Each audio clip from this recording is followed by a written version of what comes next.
And when we come back, the main event, Virgil Hill. Well, the preliminaries are over, and now it's getting ready for the main event, and this joint is jumping. Told you at the top of the show, the town of Bismarck's about 55,000. There are more than 7,000 under the roof here. More than 10% of the city's population is here to see their hometown hero, Virgil Hill, to defend his title for the 10th time. It is his 8th appearance here at the Civic Arena. Mike Peake will be his opponent.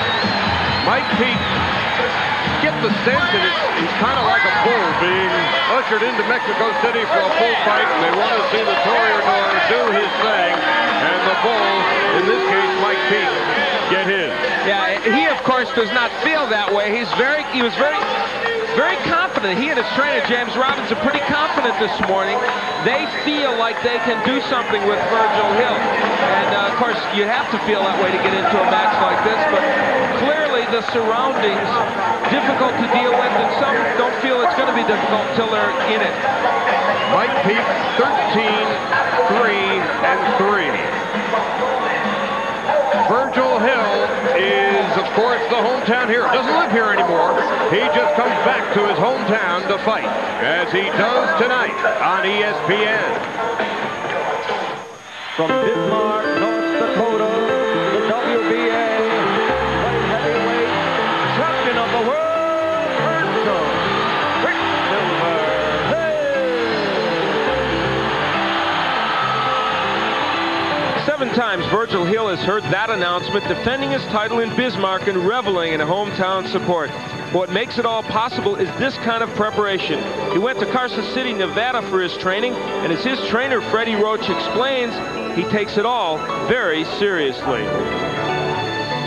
He works hard. He's a good athlete, all-around athlete. Virgil can play any sport. He runs up to 10 miles a day sometimes. He puts the hours in. To be champion, you've got to dedicate yourself and put the hours in, and he does that. And it all pays off in the ring with performances like this against Joe Lasisi. Hill has been perfect, 29-0. But unlike some others, Virgil is quick to share the plaudits with his trainer. It means a lot to a fighter to know, what his trainer is talking about. I've seen Freddie when I was younger, watching ESPN when ESPN first started. Freddie was, one that basically started it, and I've watched some of the things that he's done, and I know that he knows what he's talking about. So it's easy to relate to him because he's not someone telling you, well, do it this way, do it that way, and you've never seen, your other trainer, perform these things. And I've seen Freddie do it, and so I have a lot of faith in his ability. Good fighters make good trainers, and I think Virgil has made me a good trainer, and we work well together. It's been a steady, sometimes spectacular road for Hill, like this dismantling of James Kinchin, the same Kinchin who some say beat Tommy Hearns. And speaking of Hearns, he's next for Hill, the mega fight that could put Virgil over the top to superstardom. But first, there is Mike Peake, something he hasn't forgotten about. We're looking forward to bigger and better things, but we're not overlooking Mike Peake at all. We know there's no Tommy Hearns or Michael Morris without a win against Mike Peake, so we don't take any guy lightly. You won't see Buster Douglas in there, believe me. He is on his way to the ring, the hometown hero, and this place is packed, nary an empty seat. And there he is, Virgil Hill, the WBA light heavyweight champion of the world. That is Freddie Roach with the beard and the glasses. Back on September 5th, 1986, Hill knocked out Leslie Stewart in Atlantic City, New Jersey, and since that time, he has been the WBA light heavyweight champion. And for the state of North Dakota, this is their Super Bowl. And it comes around here every couple months. He moved out of North Dakota about 5 years ago, but he loves coming back here to fight. And the folks in North Dakota love having him come back.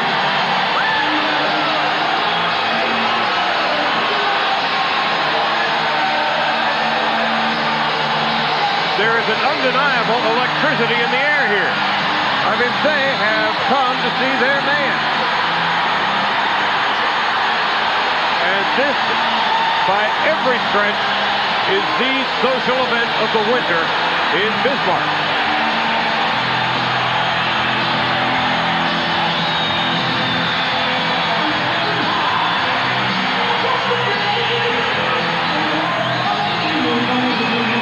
Now that we have built up the fight, now let's see how it's going to be won.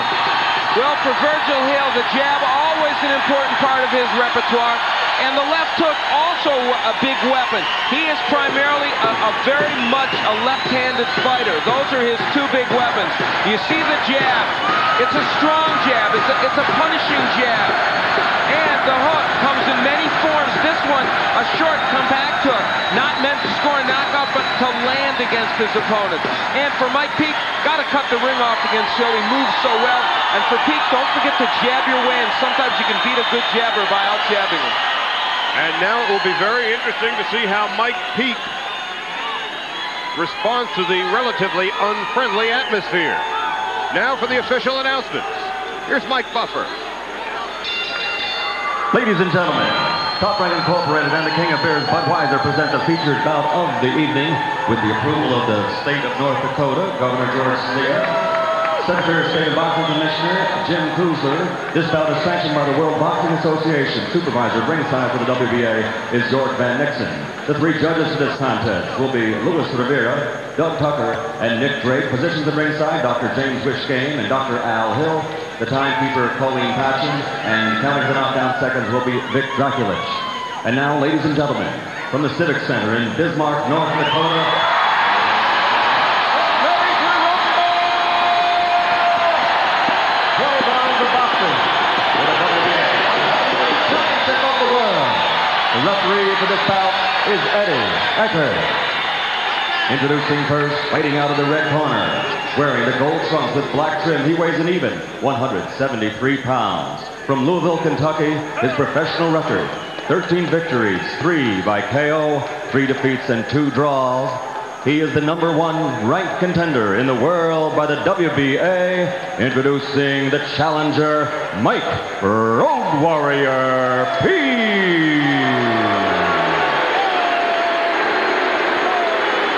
And fighting out of the blue corner, wearing the black trunks with silver trim, he weighs an even 174 pounds.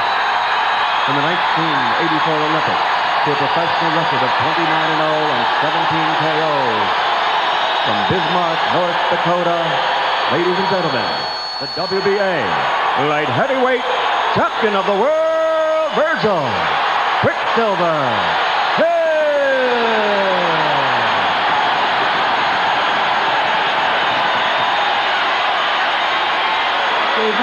When you see your instructions in the dressing room, obey the rules, fellas. Shake hands now. Good luck to you. Shake hands, gentlemen. Mike Peake and Virgil Hill. To say that Hill is the favorite son in this state is not doing him justice. And here we go.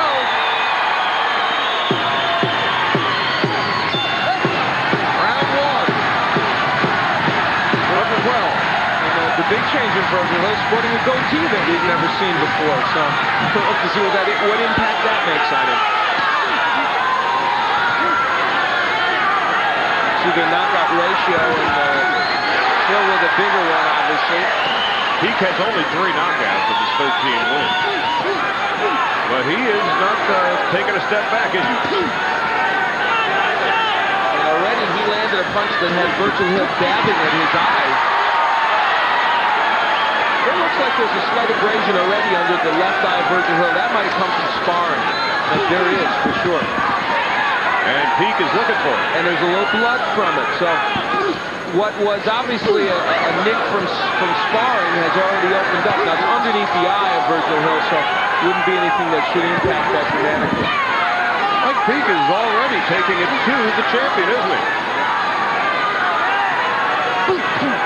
That appears to be the least bit intimidated. But he pays for his aggression.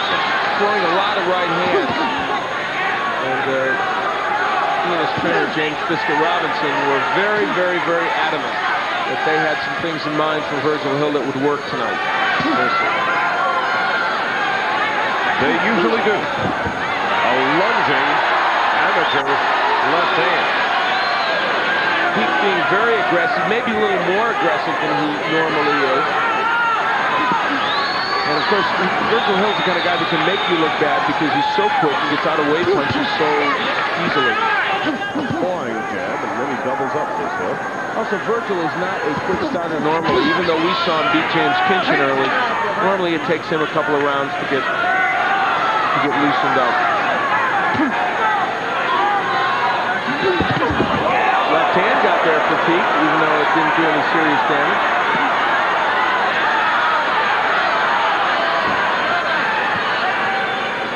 Less than a minute to go in the first round. Virgil already getting that left hook in there. Well, Mike Peak has got to be happy with this first round, though. It's a round in which he's established a couple of things and has certainly not been dominated by Hill. Not intimidated at all.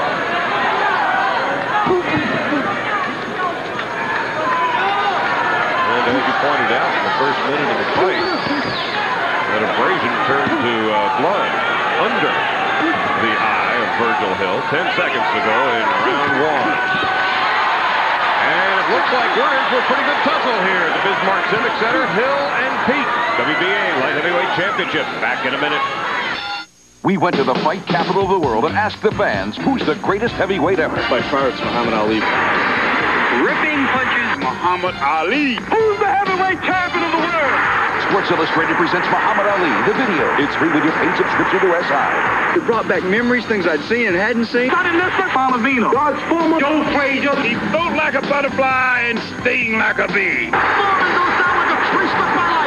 And the Muhammad Ali video is free. How can it be free? It's free when you subscribe to Sports Illustrated. Save over 50% off the cover price. Kind of like Muhammad Ali, it gives you everything. You'll get 23 issues, including the baseball preview and the swimsuit issue for 3 monthly installments of only $9.89. Or you can pay by credit card. This is Ali at his very best. People who never had seen Ali would love this tape. You can't walk away from this tape without being a Muhammad Ali fan. I've heard it. Hold it, you're not that pretty. I'm a bad man. Call our toll-free number now and get knockout savings on Sports Illustrated and get the Muhammad Ali video free. I shook up the world.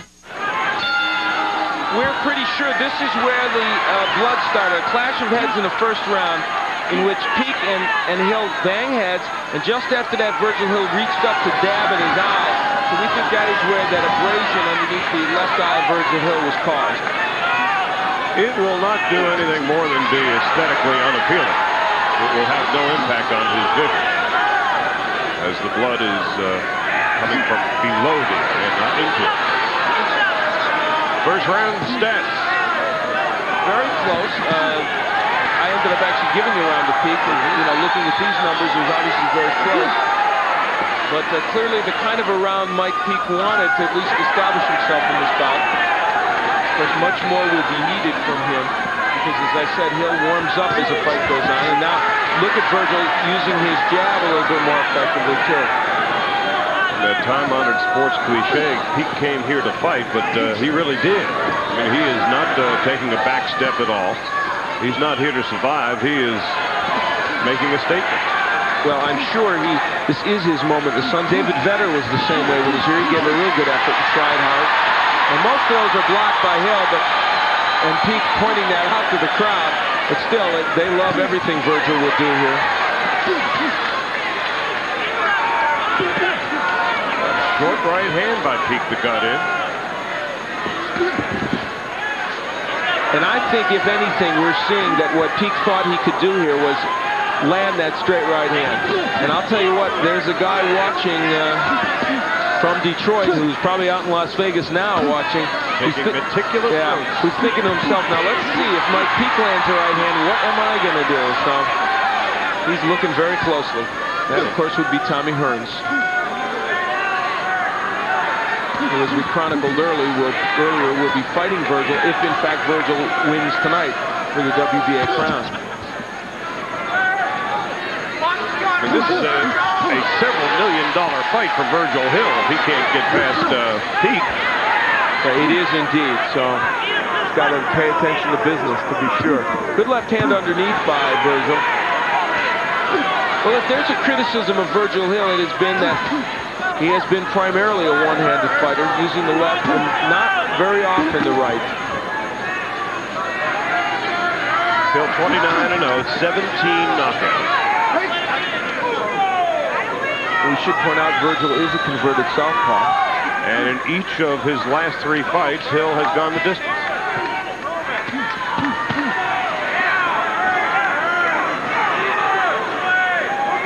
We are going to stay here between rounds 2 and 3 and see what kind of instructions Freddie Roach is going to give Virgil Hill, who is not having his way, at least at the moment.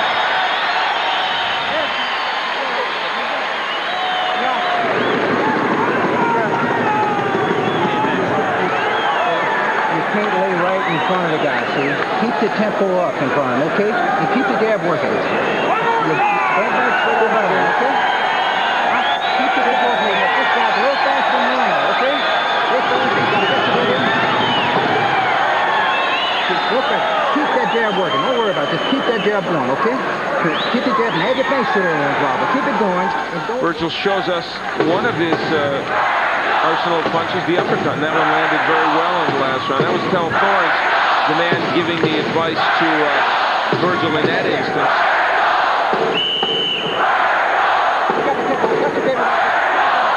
Double jab right now. Like a high school basketball game here, doesn't it? But they have come to root their man on. Virgil Hill, this is round 3.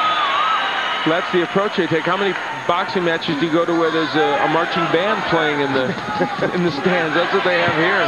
Jazz band playing up there. Oh, look at that. That's a clinic. The second round punch down. Well, Hill landing more than Peak, but not landing many. And one of the things that... That's a right hand. Now, that was a bad move by Virgil Hill. I mean, very amateurish, truthfully, and Mike Peak took advantage of it. How do you have the fight so far? Got it even. I made the first round for Peak, the second round for Hill. The first round certainly could have ended up going to Hill. It was close, but I had Peak just a bit ahead. Clubbing right hand, and Ed Eckert gives a warning to Peak for that. That is an illegal blow. Good snapping jab by Peak. And a left hook by Hill. Okay, don't rush him.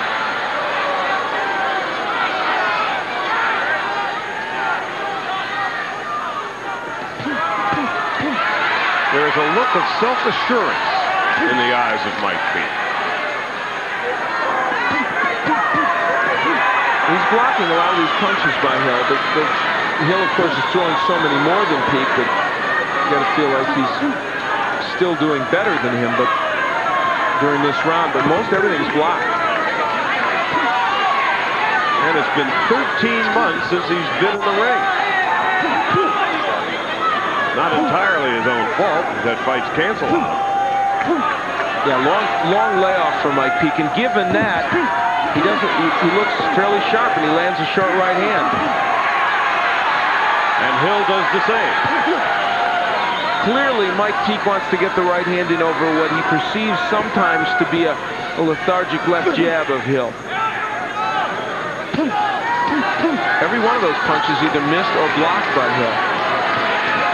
So the timing of Virgil Hill not quite what he would want it to be, and Mike Peak's defense a little better perhaps than expected. See, I think this is a fascinating ploy by Mike Peak, making Hill come to him, which Hill doesn't normally do. Hill's the boxer. The crowd won't like it, but I think it's a psychological ploy and a strategic ploy by Mike Peak. David Vetter did it and used it to his advantage when they boxed. He was remarkably composed, Peak was. Very self-assured when we talked to him this morning.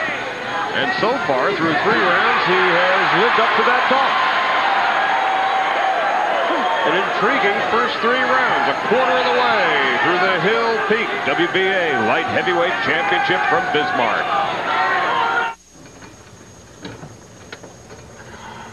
I never saw you hit so well. I'm here in 3, you're here in 1.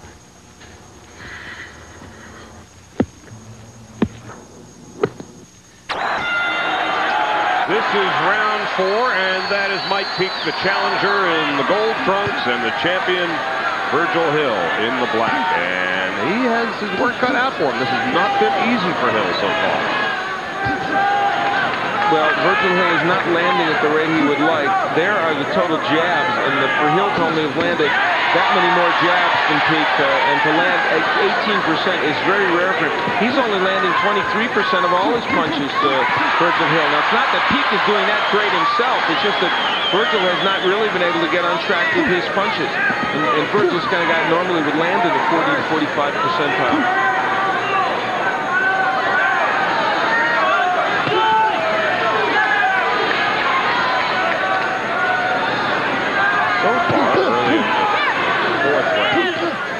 More deliberate. Just as I say that, Hill doubles up with the jab, but a lot of those are just hitting the gloves of Peake. Some are getting in, but most are blocked. And because Peake is throwing so few punches, Hill has probably stolen the last couple of rounds. There's Peake laughing at Virgil Hill and going after him in a wild way, but landing a couple of those shots.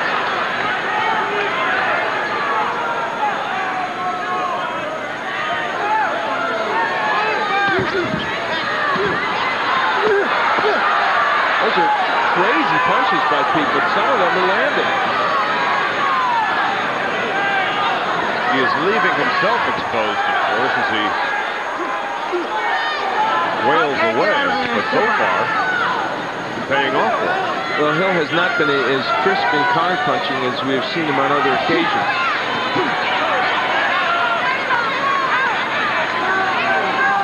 For many of you, you're probably seeing Mike Peake for the first time, and he is making a very impressive introduction for himself. Well, while he isn't doing as much offensively as he probably would want, at least he's showing that he's not going to be dominated by Hill, and is occasionally getting in some shots. And he is showing that strategically he can make Virgil Hill do what he wants him to in the ring. Making him come forward, then occasionally attacking, making him go back.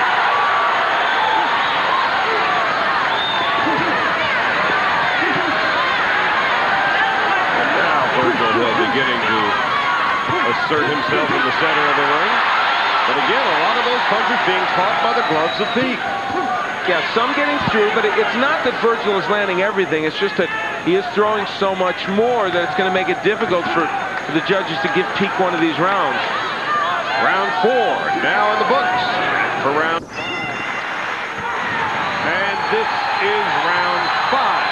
And this has not been exactly a great selling job for a Virgil Hill-Thomas Hearns fight. Well, unless, of course, you're Tommy Hearns sitting here watching this. In which case you may say, well, let's see now. Peake is landing those shots, I might be able to do the same. And here are the punches in the 4th round. You can see how the fact that Peake throwing so few, even though he's landing a good percentage, and Hill landing a dismal percentage, though he's throwing more. And the question at least can be raised, is Virgil Hill looking past this guy, or was he? I've still got Hill ahead by 1 point in this match. I think the last round even. But whether it's looking past or just not sharp, at the moment, Virgil Hill is not sharp against Mike Peake. Peake not really doing enough to take this from him, I don't think. Peake has slowed down some here in the 5th. And you see the hand speed of Virgil Hill and the combinations which he possesses. This crowd getting behind him, wanting to see a little more fireworks. Now there was the best left hook Mike Peake has thrown in this bout. It missed, but it was with a lot of leverage, and it was a little shorter and more compact. He'll need more of them.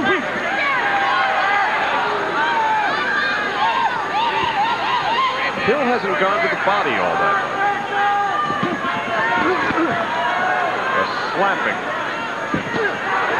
That was a pretty nifty overhead that caught more shoulder than anything else. And Virgil Hill shakes his head no to indicate it didn't hurt me. Well, even if he did, he'd probably still shake his head and say no. I would say yes, unless it really, really hurt him. Peak employing the Harold Brazier approach of putting his gloves up in front of his head and taking a lot of these shots. The only difference is Harold Brazier ends up punching a lot more than Mike Peak does. And so he puts more offense into it. Less than a minute to go in round 5, and now we're getting to see why Mike Peak has only 3 knockdowns on his record. Nice combination there by Virgil Hill. Peak is doing so little that even though he's landing occasionally and Hill is missing so often, it's just very difficult to think of giving Peak these rounds. And the electricity that was in the building just 10-15 minutes ago has disappeared, at least for the moment.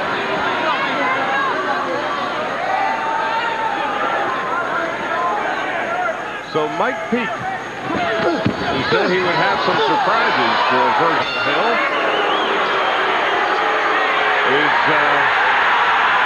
Well, he's certainly got Virgil Hill's goat a little bit, doesn't he? As we go to the corner of Mike Peak.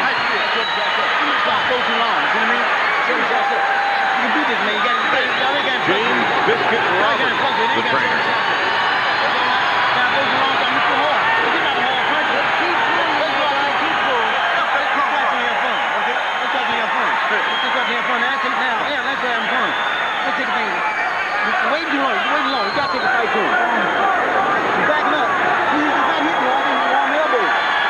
Hard to pick up exactly what he's saying there. He's open when you shoot, see what I mean? So you shoot right back. 1, 2, 3, and 4. That's the way you gotta do it. 1, 2, 3, and 4. See? Stay on there and come up. Up and under, okay? Up and under. You gotta put short in the shot. I think he's calling for the uppercut and up and under to the body. See if Virgil Hill's ire after that last round turns into action here. Well, it certainly got the attention of the 8,000 or so here at the Civic Center in Bismarck. Well, they're hoping to see some fireworks from their man. Through 5 rounds. There you see Virgil Hill with an edge, fairly substantial edge, and Peak throwing so few number of punches.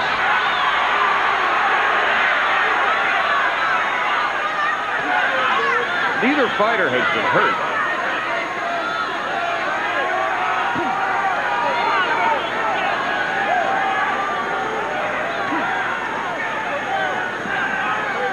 Virgil has not been able to really land the jab like he wants. Now there, Peak is giving him the body, and Virgil has been a little bit reluctant to go there. I would think at this juncture, Virgil might want to step to his left and start hooking to the body and the head. There it is. That's exactly what I thought he might do.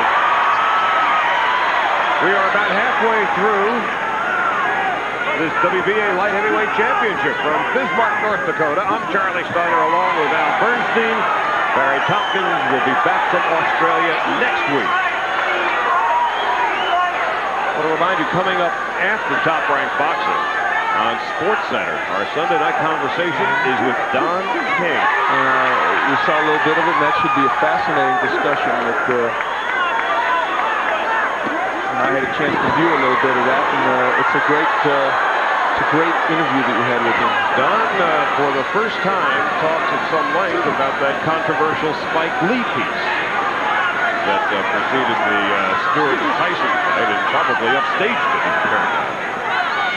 And he explains himself in some depth. On SportsCenter, the Sunday night conversation, right after tonight's fight. Mike Peak is not turning this into a sterling affair. He is doing nothing right now. I believe 10 punches in this round is all he has thrown so far. And even though Hill is not landing much, if you want somebody's championship, you really ought to make some effort to go get it. Well, after not throwing anything all night, taking a bolo punch ain't going to get it either. And now Hill, with blood coming down from that gash below the left eye. And Ed Eckert did the right thing. He told Virgil Hill, you can't hold the rope and punch. Ed Eckert's an excellent referee from Florida. It looked interesting, but it was illegal. As Virgil Hill has got his stander up. And there's more dancing now than we've seen all night. Well, they're dancing, but guess what? They're not landing many punches, so I guess it gets the crowd excited, and that's good, but it's really not good boxing. And meanwhile, they are working on that gag below the eye. Let's listen to what's going on in Virgil Hill's corner.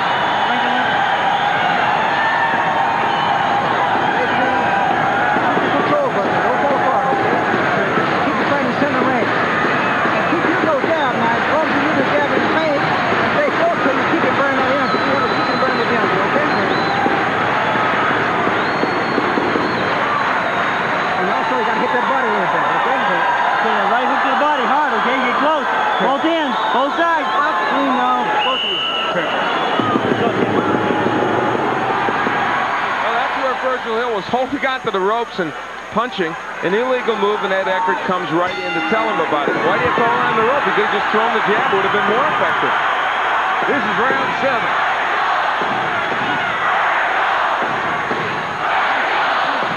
And Hill's corner just said, hey, maintain your cool. Do the fighting during the round, not after it. Wow. Mike Peake throwing 15 punches and landing 3. And Hill, obviously, with not a very good percentage either, but throwing a lot more. There's no way you're going to come in and win a world title throwing 15 punches around. Just isn't going to happen. Especially in the other guy's turn. Well, yeah, or anywhere for that matter. Unless you are a huge knockout puncher and you think one of them is going to knock the other guy out. And Peake has only 3 knockouts to his credit during his career. How do you have the fight so far? Well, I've got Hill starting to take a fairly commanding lead at 1 round even, 1 round for Peake. I've got him ahead by 3 points. And the 2 rounds that ended up even is for Peake that he's lived on in Hill's category, so wouldn't be shocking to see Hill with an even bigger margin on the judges' scorecard. And now Peake is getting himself into a very difficult position because now he's got to come after Virgil Hill in a way he didn't want to before. Before he was making Hill come to him occasionally, but wasn't punching. Once you put Virgil Hill in this mode, like you put a Michael Nunn in this mode, very difficult to beat him. They can box you all night. Like that. And even though some are blocked, enough of what Virgil Hill is throwing, he's getting through to take control over the very few punches that Mike Peake is throwing.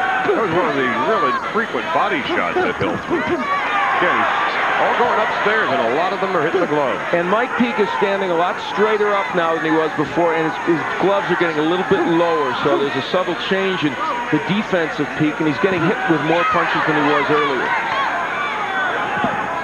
That is a sign of fatigue with less than a minute to go in round 7. And there you see the jab. Virgil Hill starting to establish that punch. And nothing works for him if he doesn't establish that punch.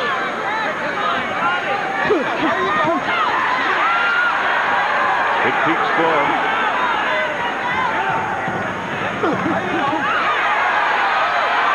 Less than a half a minute to go in round 7.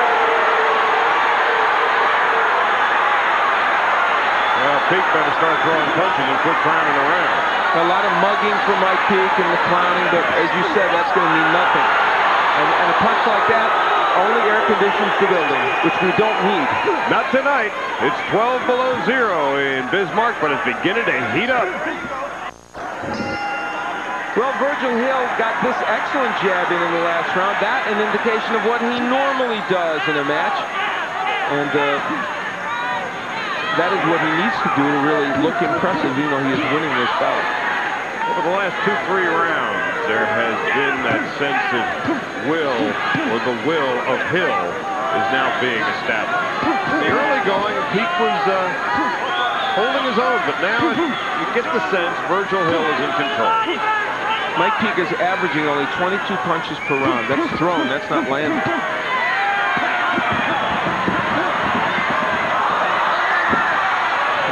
Well, you know what?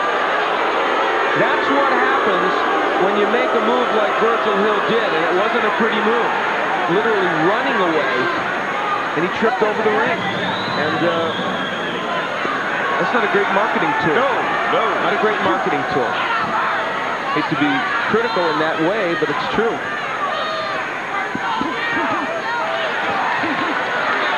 This is not the kind of performance I get. Well, that was a pretty good right hand by Peak, but he didn't do anything to follow it up.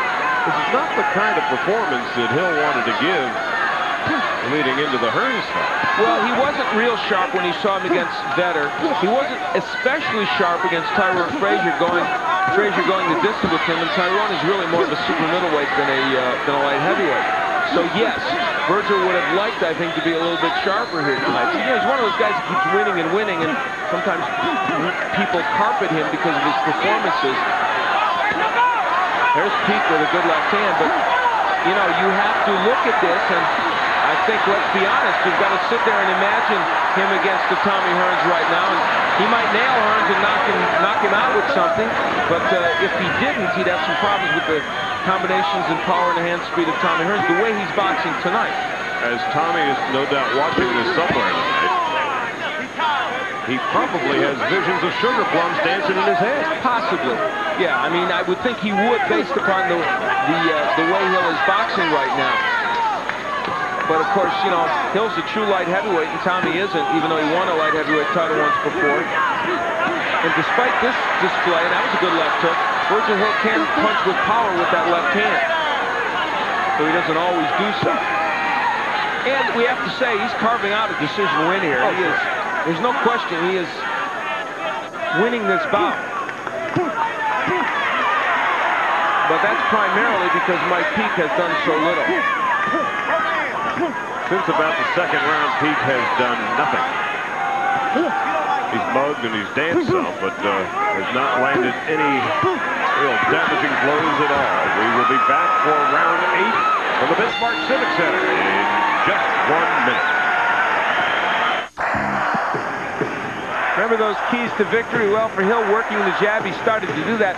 The left hook has been kind of dormant in this bout. For Peak, he has not really cut off the ring, and his jab has been sparing. So I don't think either man has used their keys very well, but Hill has done them a little bit better. Here's Virgil setting up the right hand with his jab. Now there is a good example of Virgil Hill at his best.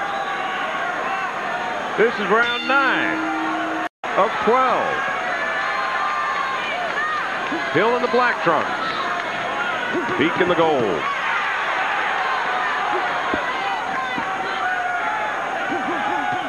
Since about the 6th round, Al, Virgil Hill has really taken control. Yeah, he is dominating and winning, and Mike Peak is doing literally nothing. Looks like he's fighting a match to survive right now. And now Virgil Hill is starting to assert himself offensively.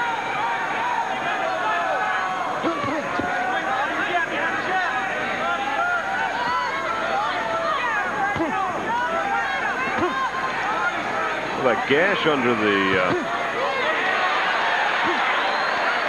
left eye of Virgil Hill, who suffered in the first round on a butt, really has not been a problem at all. A moment ago, Hill using the uppercut, which has been a good weapon for him in this bout.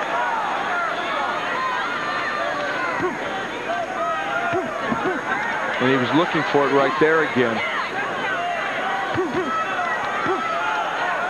Peak is catching it with the gloves. But Peak has thrown nothing. 3 punches in this round so far, the punch profile people indicate to me. And that's dismal. The year layoff having some impact perhaps on Mike Peak.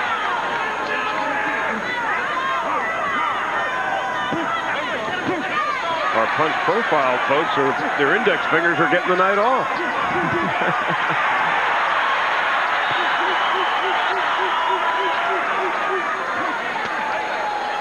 Peak with a wild right to the body, but that is about it. There's just nothing coming from him. He's going to have to take some chances here if he has any hopes of trying to become WBA light heavyweight champion. Those hopes look pretty dim right now. And yet Hill is not really capitalizing on the fact that this guy's throwing nothing. He's really not bored in. I mean, he's been composed and certainly well fighting within himself, as the cliche goes. But he's not really gone after it. And the fascinating thing is some boxers above criticism in that score. Virgil Hill, granted these are his hometown fans, but Virgil doesn't get criticized too much for being a safety-first boxer, whereas let's say somebody like a Michael Nunn, when he was the middleweight champion, used to get torrents of criticism, and we even went to Davenport, Iowa, his hometown, much like this. They booed him for boxing, so it's interesting how some get away with it and others don't. But then again, Virgil Hill is the predominant sports hero in the state of North Dakota, and we'll return to Bismarck in just a minute. Well, we've gotten into double digits as far as the round is concerned, but we haven't seen many double-digit punches tonight from Mike Peake in the round. Oh, man. Look at that. 14 punches, and one landed. That's scary. Now, but Virgil Hill, a very bad percentage for him. 12 out of 73. Logan Hobson is the one of our punch profile tracking Mike Peake, while Bob Canobio has the tough job of tracking Virgil Hill. Oh, is it the other way around? I'm sorry, I made the mistake. Logan is tracking Virgil Hill, so he's doing all the work tonight, and Bob Canobio, he's the one with Mike Peake. And I'll tell you, all they punch on a keyboard. They punch by punch by punch by punch, and those index fingers are getting fat tonight. They haven't worked up even a droplet of perspiration.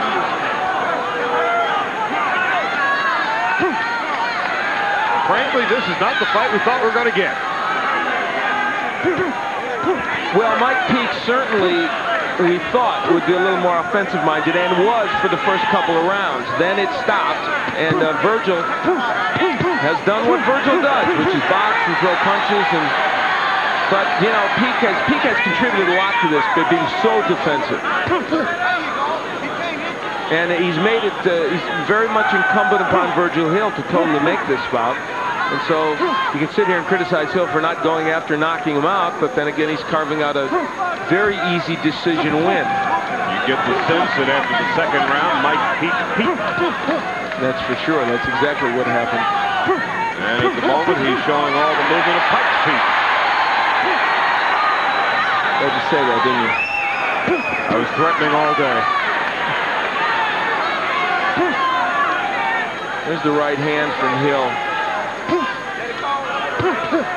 Oh, this is the time of the night when you start pulling out the B material. I'll tell you what, if Sam Wyke was Virgil Hill, he wouldn't be taking this soft approach, would he? He'd be racking up 100 points on this guy. Exactly right. Or if it was Billy Tubbs from Oklahoma.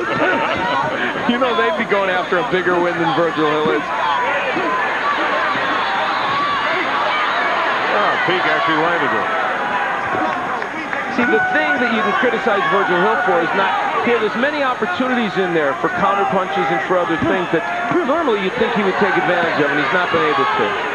But you made a good point earlier in the fight. If this was Michael Nunn, no, he'd be getting boos rained upon him for not knocking this guy out or not hurting him more. So it's interesting.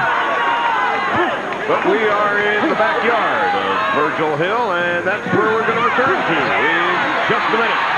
To coast NCAA basketball. The action's outstanding.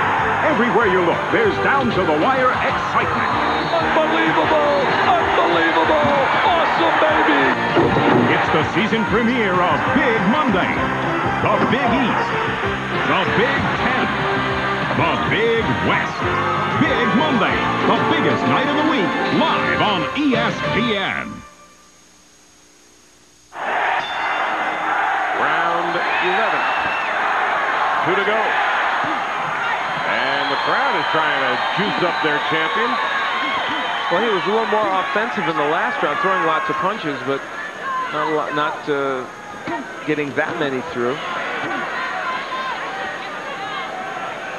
There you see the totals, a bad percentage for Hill, but lots thrown, and for Mike Peake, of course, a ridiculously low total thrown and landed. Averaging 23 punches per round. That ain't going to get it. Bob Lee and Dan Patrick will be joining you right after the fight tonight. They may throw more punches than Mike Peake. Often they do. Hopefully not at each other, though. That right hand of Mike Peaks is, you know, a strange thing to behold. He's lunging and he's slapping with it all at one time. Ed Eckert has had not too many things to worry about in this bout. Ed, by the way, was the referee in a match years ago which had the most low blows in any ESPN match. Clay Davis and Juan Arroyo. Clay Davis got hit with 5 low blows and knocked down, and Juan Arroyo was disqualified. Runs on all our blooper tapes, all our anniversary tapes every year. So Ed's enshrined in our anniversary shows. And Clay is now the lead singer of the Vienna Boys. That's right. So the 1-hour edition of Sports Center coming up in about 10 minutes. And we have that interview with Don King. He talks at length about what he said and why he said what he said in that Spike Lee feature that created so much controversy on HBO last month. There's Virgil going after him with some shots. Of course, he doesn't have to do too much to get this crowd revved up. They've been very patient with him tonight. And it's not that he's not throwing a lot of punches. Obviously, he is. Tell you what, I grew up on the south side of Chicago, and I used to go to White Sox games from time to time. And in those years when they won 1-0 on a base hit, a sacrifice, a bunt, and a sacrifice fly. And I got to tell you, it was never too thrilling to me, and I didn't care too much ultimately when they won. And I wonder why people somehow don't take the same attitude about a boxer. And I like Virgil Hill. I think he's a superb boxer, and I'm not trying to be overly critical of him. But I think a legitimate question has to be raised, and finally now they are going toe-to-toe, and Peak has nothing left. And there's Virgil Hill counterpunching finally. I don't fault him for not knocking this guy out, but he should have been counterpunching like this earlier. And now he's got this place rocking. One round to go, and we are going to keep it here, and that was the most exciting flurry of the night, and it took 11 rounds to get here.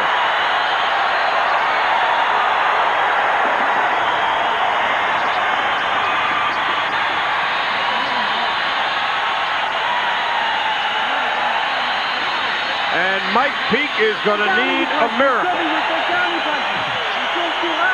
Or more, if that's possible. And it is too cold in this town for any miracles tonight.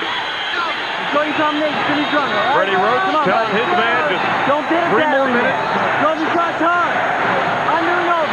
You hear me? Under and over, Jim. Go.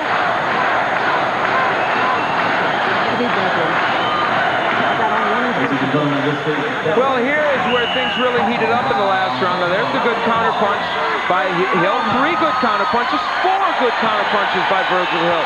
There's the counterpunching I think has been available to him throughout much of this bout. Of course, Peak took more chances there, opened things up for Hill too. I can't just be putting the burden on Virgil Hill. Mike Peak has really been responsible for most of it here. Excellent uppercut again. Now I'll tell you what, Mike Peak is standing straighter up, is getting hit with more punches, and right now, if Virgil Hill wants